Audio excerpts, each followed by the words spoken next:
الحمد لله وكفى، وصلاة وسلاما على عباده الذين اصطفى، لا سيما عبده المصطفى صلى الله عليه وآله وسلم. ثم أما بعد، إزاي أحصن بيتي من الجن أو من الشياطين؟ سؤال مهم جدا، وواقع الناس بيستدعي ان احنا نجيب على هذا السؤال، لان كتير من الناس في الآونة الأخيرة بيشتكوا من موضوع مس الجن او من موضوع السحر، وده لتفريط الناس في الالتزام بالتحصينات النبوية أو الشرعية اللي تقيهم من موضوع المس الشيطاني أو من موضوع السحر. أول أمر وأهم أمر في موضوع إنك تحصن بيتك إزاي من الجن المداومة على قراءة القرآن، وخاصة منك أنت شخصيا، لأن نفسك في القرآن له عامل كبير جدا في موضوع طرد الجن من البيت أو تحصين البيت من الجن. يبقى لازم يكون لحضرتك ورد يومي تقرأ فيه القرآن في بيتك، على الأقل إن ما كانش بصوتك يبقى زوجتك، أولادك، أحد أبنائك، تمام؟ مفيش، يبقى على الأقل يبقى فيه قناة زي قناة المجد مثلا مختصة بالقرآن شغالة في بيتك ليل نهار قرآن، أو مثلا كاسيت أو موبايل. المهم إن لازم يكون في قسط من القرآن بيقرأ فين؟ في بيتك. ده من أهم الأمور في التحصين. النبي صلى الله عليه وسلم قال: لا تجعلوا بيوتكم مقابر. لا تجعلوا بيوتكم مقابر. وكأن النبي صلى الله عليه وسلم بيقول لك إن البيت اللي لا يقرأ فيه القرآن عامل زي زي المقبرة. فاحنا مش عايزين بيوتنا تبقى مقابر، تمام؟ ونخص من القرآن بقى في التحصينات سورة البقرة، لأن ورد فيها أحاديث كتيرة عن النبي صلى الله عليه وسلم إن سورة البقرة لها يعني نصيب كبير جدا في مسألة تحصين البيت من دخول الجن. النبي صلى الله عليه وسلم يقول: لا تجعلوا بيوتكم مقابر فإن البيت الذي يقرأ فيه سورة البقرة لا يدخله شيطان. ده كلام مين؟ النبي صلى الله عليه وسلم. انت مصدق ولا مش مصدق؟ انا مصدق، انت بقى حر. النبي صلى الله عليه وسلم بيقول لك ان البيت اللي بيقرأ فيه البقرة لا يدخله شيطان. في حديث تاني النبي صلى الله عليه وسلم بيقول: اقرأوا سورة البقرة في بيوتكم فإن الشيطان لا يدخل بيتا تقرأ فيه سورة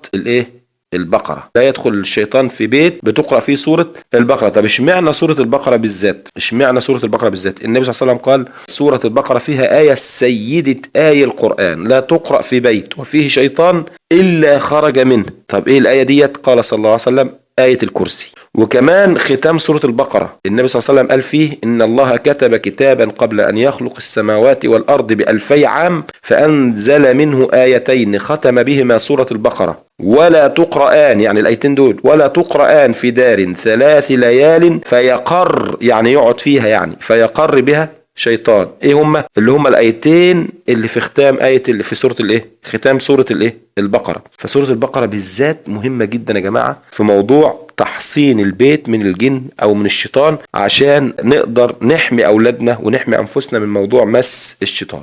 كمان من الامور اللي تحصن بها بيتك من الجن موضوع المحافظة على الأذكار والأدعية النبوية الواردة، أذكار الصباح والمساء. احنا كلنا مهملين في الموضوع ده، مهملين جدا في موضوع المحافظة على أذكار الصباح والمساء. حضرتك تقدر تشتري كتاب الأذكار دهوت من أي مكتبة إسلامية وتحافظ عليه أنت وأولادك، وتعلم أولادك وتربي أولادك عليه إن هو لازم تحافظ على الذكر والدعاء في البيت الصبح وبالليل، الأذكار الثابتة عن النبي صلى الله عليه وسلم. كمان من الأمور اللي تعينك على إن الجن ما يدخلش بيتك أو تحصن بيتك من الجن إخراج الكلاب والتماثيل والأجراس والصلبان من المنزل. بعض الناس مربية كلاب داخل البيت، غلط كبير جدا. البيت اللي فيه كلب لا يقربه ملك، وبالتالي بيبقى سهل جدا ان الشيطان يدخله. الملائكة ما بتدخلش البيت اللي فيه كلب. يبقى هتربي كلب بعيد خالص، وبعدين انت هتتخذ كلب لا تتخذه الا للحراسة مثلا، لكن اصلا في نهي ان انت تتخذ الكلب، ودي مسألة مش عايز اخوض فيها دلوقتي. التماثيل والاجراس، فاكرين الجرس القديم بتاع المدرسة بتاع زمان، جرس الفسحة؟ الاجراس اللي زي دي والتماثيل والصلبان، كل ديت امور تخرج الملائكة من بيتك وتدخل مكانها والعياذ بالله الشياطين. النبي صلى الله عليه وسلم قال: لا تدخل الملائكة بيتا فيه كلب ولا صورة تمثال. ولا صورة تمثال. وفي رواية: ولا جنب. يبقى حضرتك حتى لو جنب تعجل بانك تتطهر، تمام؟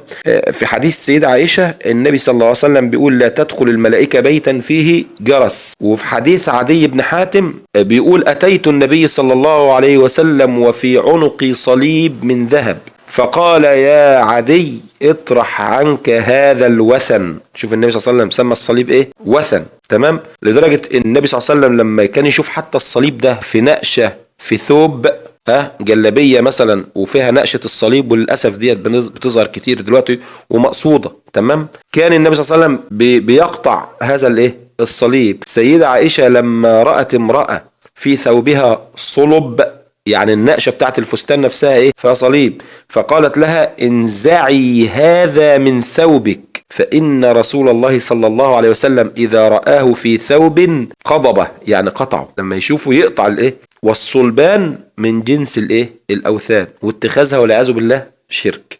تمام.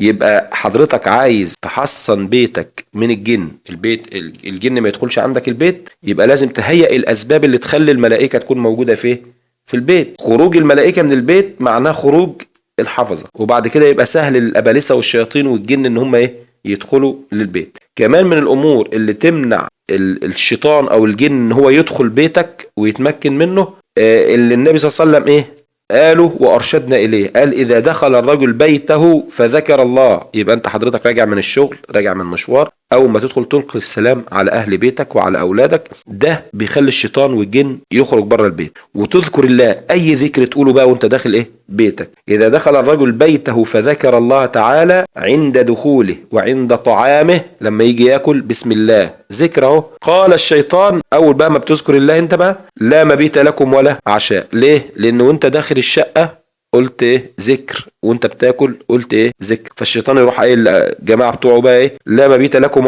ولا عشاء. واذا دخل الرجل فلم يذكر الله عند دخوله، قال الشيطان ادركتم المبيت، خلاص هتباتوا هنا النهارده. طيب ولما يجي ياكل قاعد كل كده من غير ما يسمي، من غير ما يذكر، واذ لم يذكر الله تعالى عند طعامه، قال الشيطان لأقرانه يعني وعائلته ادركتم المبيت والعشاء. يبقى من الاسباب برضو اللي تخلي الجن يبعد عن بيتك ذكر عند الدخول وعند عند الاكل. كمان من الاسباب اللي تحصن بيتك من الجن وتخليش بيتك يدخلوا جن، كثرة الاذان بالمنزل. تأذن، مفيش مانع ان انت تأذن في البيت كوقاية وعلاج من الاشباح والشياطين.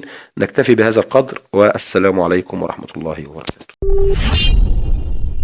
لو عجبك الفيديو واستفدت منه ما تنساش دعم الفيديو بلايك وشير وسبسكرايب. دعم الفيديو عشان تساعد على انتشاره. جزاكم الله خيرا، والسلام عليكم ورحمة الله وبركاته.